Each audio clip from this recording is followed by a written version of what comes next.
Hello, I'm Zen. This is my presentation about Gartner hypercycle and cloud computing. And there are three parts in this presentation. First, I will introduce the Gartner company, and then I will talk about the Gartner hypercycle. And finally, I will give an example to explain how to use the hypercycle. My example is cloud computing. And first, the Gartner company is a famous information research and advisory company in USA, and its target market is middle-sized company, and it serves about research, advisory, consulting, and measurement and community. This was the Gartner hypercycle. This cycle was developed in 1995. It demonstrated the general process about how a technology become a massive using technology, and it provided location on the curve and predict how soon this technology will become mature. And there are 5 stages in these cycles. The first is technology triangle.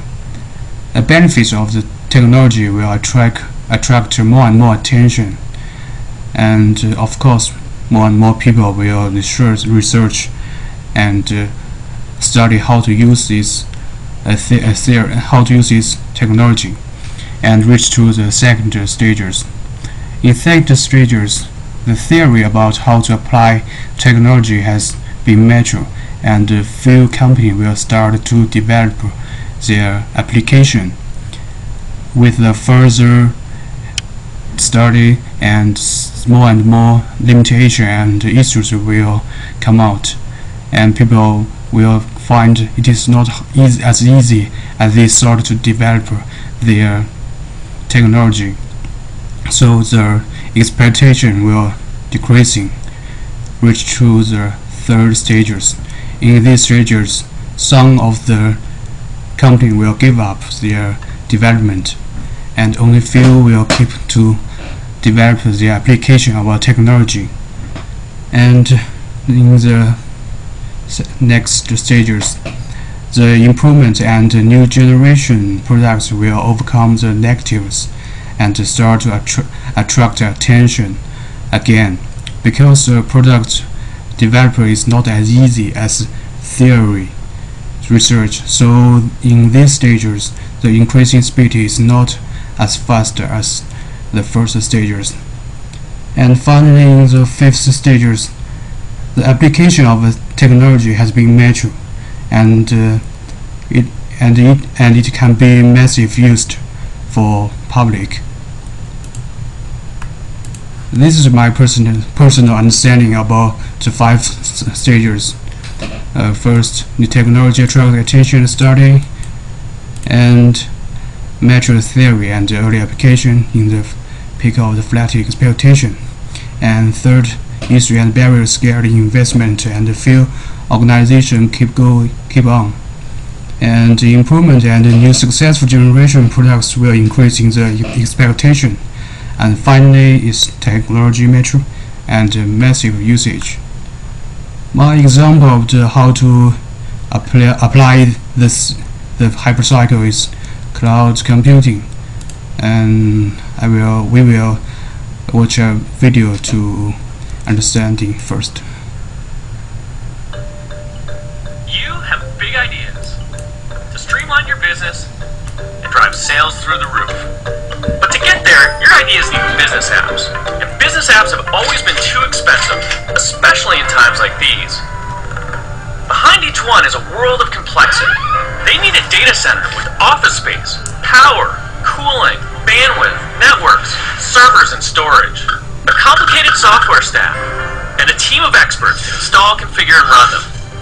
You need development, testing, staging, production, and failover environments. And when there's a problem, good luck. You call technical support, and they don't know, so they blame someone else. Oh, and when new versions come out, you would upgrade, but that might bring the whole system down. Now, this is for one app. When you multiply these headaches across dozens or hundreds of apps, It's easy to see why the biggest companies with the best IT departments aren't getting the apps they need. Small businesses don't have a chance. Cloud computing is a better way to run your business.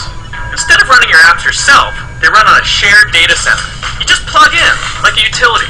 This makes it fast to get started and it costs less. It's like Gmail compared to Microsoft Exchange. With Gmail, do you need servers and storage? No. Do you need a technical team to keep it up and running? No. Do you have to do upgrades? No. When you use any app that runs in the cloud, you just log in, customize it, and start using it. That's the power of cloud computing. This model is so much better, it's changing the way we think about software. Not just for consumer apps, it's also being used for business apps. We call this enterprise cloud computing. Businesses are running all kinds of apps in the cloud these days, including custom-built apps. Why? Because you can be up and running in a few days, which is unheard of with traditional business software. They cost less because you don't need to pay for all the people, products, and facilities to run them. And it turns out they're more scalable, more secure, and are more reliable than the vast majority of apps out there. Here's why. They're based on an architecture called multi-tenancy. With a multi-tenant app, there isn't a copy of the app for each business that's using it. It's one app that everyone shares. But it's flexible enough for everyone to customize for their specific needs.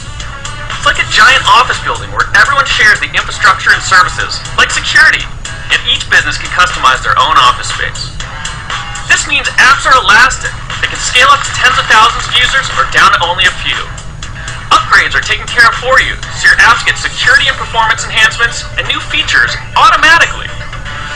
Now, the way you pay for cloud apps is also different. Forget about buying servers and software. When your apps run in the cloud, you don't buy anything at all. It's all rolled up into a predictable monthly subscription, so you only pay for what you use. Finally, cloud apps don't eat up your valuable IT resources, so your CFO will love it, and you can focus on projects that really impact the business, like deploying more apps. Cloud computing is a simple idea, but it can have a huge impact on your bottom line. For more information, go to salesforce.com/cloudcomputing.